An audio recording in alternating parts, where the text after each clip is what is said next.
I'm doing fine, man. How are you doing? I'm doing great. Thanks for asking. So, we're going to be talking about Who Are You People is a film that you have directed and written as well. I gotta say, Yes. um, this film is amazing.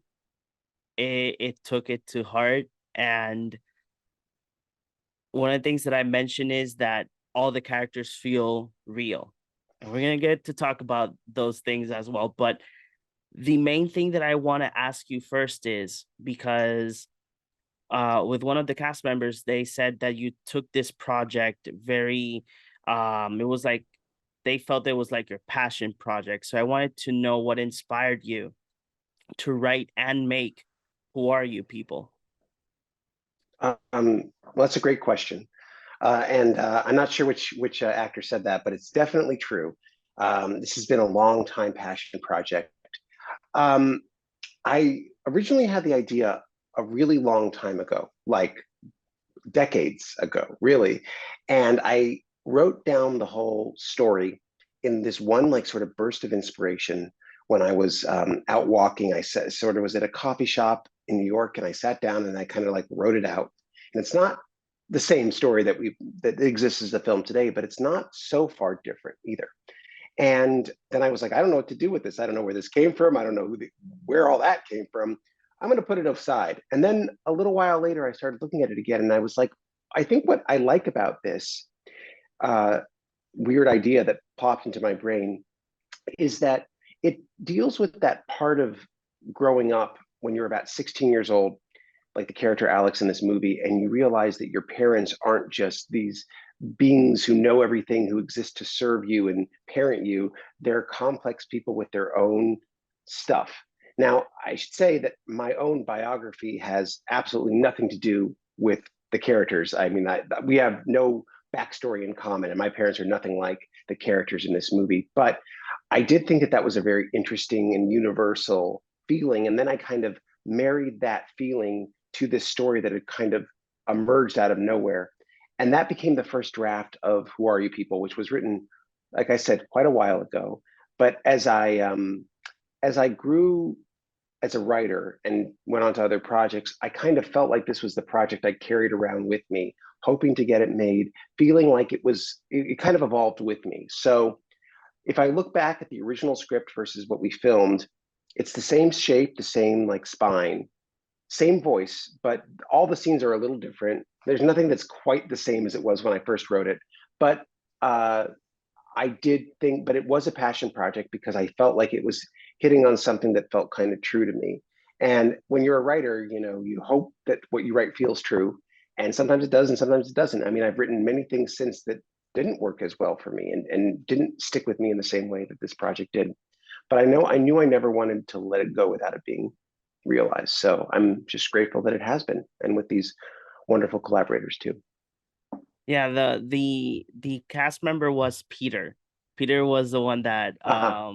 when I asked him what drew him into the film, he was like, "Oh, it was Ben," and he was passionate about this project, and that's why I was like, now I'm curious why, what bring Mm-hmm. you to create Who Are You People? Because again, the film feels real, it feels of this character trying to find their north and trying to solve everything at the same time, but noticing that there's much more behind only solving her point of view or her issues, because there's more to that. So that's why I was Yeah. like, it was a curiosity to know. And it's really great to Yeah. actually see that you evolved with your script and your film as well.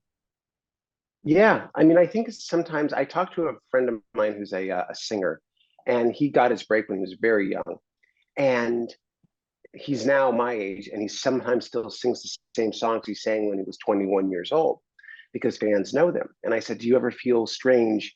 And he said, "No," with those songs that kind of represented you from when you were younger. And he said, "If anything, I feel like I grew into them." And it's the same with me in the story. I felt like I kind of grew into this story. And I'm very grateful that the film that exists is not the first version of the film that I had finished as a script, because I think that this is a better and stronger version of the story. At the time, I was certainly impatient and really wanted to get, on set making it. But yes, I think that what Peter probably picked up on is that I was so excited to finally be there with the version of the script that I thought was the one to shoot, and with the cast, and that I wanted to shoot in the movie. And Peter was very much central to that. I love the performance he gives. I think he's such a lovely person, and he also brought a level of attention and focus to the character. And there were things that he said as an actor that we made changes to the script because of it. There was certain choreography to a fight scene at the end that he said, hey, I don't know if it would go like this. And I'm so glad he did, because it worked so much better in the movie the way that Peter suggested it. So I feel like, you know, I was lucky to get the right cast for this project. So now going to that, how was your experience working with the whole cast and crew? Because you don't only work with the cast members, you work with a crew as well. So how was your experience while filming the movie? It was terrific. I mean, I think that it was such a wonderful, almost idealized experience for me. Partially, I think for the very simple reason that when you're making an independent film that's this small of a budget, everyone who's there is either there because, you know, most people are there because they want to be there. They're there because they're like, especially some of the caliber of actors that we had, they've been on much bigger projects, but they said, I I like this script, or I like this guy, or I like the people I'm going to be working with, and I'm going to throw myself into it. And they all did. They all treated it like it was the most important thing in the world. And I think that care and attention is more important on some level than the money. Obviously, you need money to rent a camera to shoot the film, but the reason it was such a positive experience for me was that everyone was very, very attentive about the work they were doing, and both in front of and behind the camera. I mean, so I had a blast, and I think one of the things that we did, me with every collaborator I had, from the DP Bobby Lamb and the costume designer Julie Carnahan to the actors, is that we all had a very shared vision of it. And as the director, my job is, I think, primarily to communicate what my vision of the movie is, how it should look aesthetically and how it should feel, and what kind of performances I'm looking for, and making sure when it comes to the actors that they all have a good sense of who their character is. Because really what you're doing as a director is as a writer director, is you're handing ownership of the character to that actor. So you want to make sure that they're seeing it the same way that you are. And in this case, I felt like I always had a good sense of who the characters were, and I think the actors really, really did. And so then they were able to surprise me and bring aspects to those characters that I didn't know existed, and find ways to make a scene pop in ways that I didn't know it could, because of their talent and their attention, and us having a shared vision and a shared trust. So it was a blast. Amazing. So I wanted to, now talking about all of those the characters and everything. So how was it? Was it difficult for you, to direct these actors and actresses to bring these characters alive? Because again, like I mentioned a couple of times, the characters feel real. I feel that I'm not watching a film. I'm watching somebody's life on the big screen. So that's why, was it a challenge for you, like having to, to bring these characters to life? Well, not. I think that by the time we were there, I mean, it's always a challenge. Filmmaking is hard, and especially you have to do it with not a lot of time and not a lot of money, and you're like, okay, we got 3 takes, let's go. But I think that what it was a lot of prep, and a lot of making sure that we all knew what we were doing going into it. So by the time we got there, we kind of knew what it was. It's really about, for me, the intention of it. What's the intention of the scene? What's the intention of the moment? What's the intention of the shot? And if we know that, then it's pretty easy to adapt when you're like, oh, that angle is not physically possible, or that actor is seeing it in a different way. This actor wants to get angry instead of quiet. Well, is the intention in line? Yes, it is. Okay, we can make that work. So I think that it was a challenge, in that every film is a challenge, or every project is a challenge, and we, again, we're not particularly resourced, but No, in the sense that I think everyone shared a pretty cohesive and clear vision about what they were doing there. And I know the story very well. So if an actor said, "What am I doing here? What am I trying to get?" I always knew, because I had spent so much time with this project that I never had to search for an answer. And that is just the amount of hours I clocked prepping for it. So I was lucky in that regard that by the time we were on set, I kind of knew what I wanted it to be. And I think the actors also had a very clear sense. I mean, really, there were no times when someone would do something and it was far off from what I wanted. Basically, when they showed up, the first takes were always pretty good, and then we just got better and better.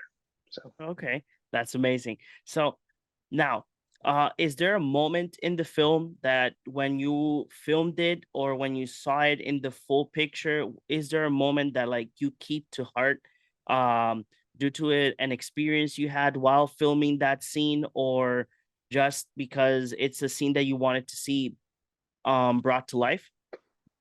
yeah, what's so interesting about it is that there's like two ways that as the director I see the film. I see all the stuff that happened to make sure that something could happen, that we could shoot it, and I see how it might appear to the audience. So I'm always looking at it with two angles. So that question makes me think of it that way. For instance, there's an early dinner scene where they're talking. When Alex first shows up, Hmm. um, sort of the beginning of the second act of the film, and we shot that scene in the middle of the daytime because that was how the schedule worked out. So we had all the windows and blinds closed, so it looked like night. And Okay. I was like, I know I need to get this certain. I wanted to have Carl feel a little bit hidden and a little bit shrouded in darkness, and I wanted Alex to feel like a little bit in the spotlight. So I talked a lot with Bobby Lamb, the DP, about how to achieve that. And there's a moment where that was also an audition scene, so I'd heard those words so many times from different actors doing it, that by the time we actually shot it, there was something about it that felt both very familiar but also very new, because I was like, well, this time it's for real. And it was about, like, I don't know, there's a moment where the opening of the shot of the scene, we put on a longer lens, a 50 millimeter lens, I remember, and had the camera moving a little faster than we had in earlier takes, and that made it pop. And so that's a moment where I think it works creatively for the audience seeing it the first time. I'm like, oh, it looks like dinner. It looks like night. When they walk outside, it's night. That was shot on a different day, but it looks like night. But I also remember being there and it being 3 o'clock in the afternoon and bright outside and saying, I hope this works. And it did. And that's the kind of the magic of the process. And then it totally works. You put in the sound of the clock, do all this stuff, and then it's a movie. So That's that's just amazing. one So example, but every scene is filled with that. okay, so now bringing back that in regards of the challenges, Mm-hmm. what were the challenges that you went through while filming Who Are You People? Because um me sitting down and watching the film, I did see that there's like a lot of scenes that are filmed in at night. There's scenes that are filmed in rain. So do you have any other challenges while filming? Well, we definitely had, at the end of the first week, we shot the climax in the scrapyard where Carl's father lives, in that trailer park, and that was very cold and very wet. And it's funny because I had scripted it to be happening in the rain, and then I took that out because I was like, we won't have a rain machine. And then it started raining. So uh, and that was great. And I was like, well, it's going to look great on camera, but it was not. I would say it was cold and wet, and it was very late, and everyone was tired. And I would say that was hard. That was a challenge, but you know, we knew it would work. But then we got all the scenes we needed. We got all the shots we needed. Continuity was hard. Uh, Costumes were hard. We were cold, but it worked. Um, I'd say that there are scenes where I wound up cutting it and it didn't work as well as I thought. So there were challenges there was one scene that I had written in the script where Alex and Carl drive a car and she's bad at driving and they almost hit a mailbox or something like that. And to do that would have taken more time and money than we had. So I had it so that the scene starts when she turns on the ignition and stops when she screeches to a halt. And once we got in the editing, we were like, this doesn't really feel up as good as the rest of the movie. It feels cheap. And then we were like, do we need this scene? Do we need this moment? What's it telling us that the other moment hasn't?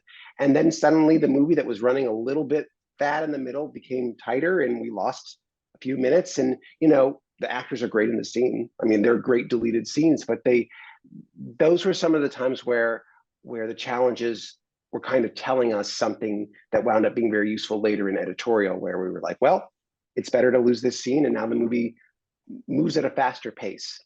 And you never want the movie to feel boring or long. So it was originally, I think the first cut came in about 2 hours and 2 minutes, and the final film with credits is 1 hour and 43 minutes. So, we had to lose some stuff somewhere, but that emerged from some of the challenges we had on set. Okay.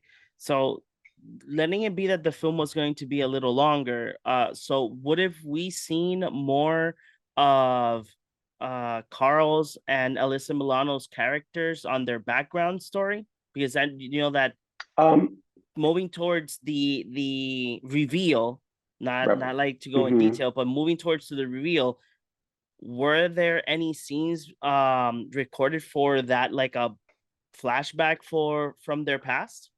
No, nothing like that. I mean, I didn't. I think that would have been very important if we had done it, but there were a lot of reasons I didn't do that. Um, One is a lesson I learned from watching The Silence of the Lambs, Okay. which is that when Jodie Foster, Clarice Starling gives this monologue about what it was like to hear the lamb screaming.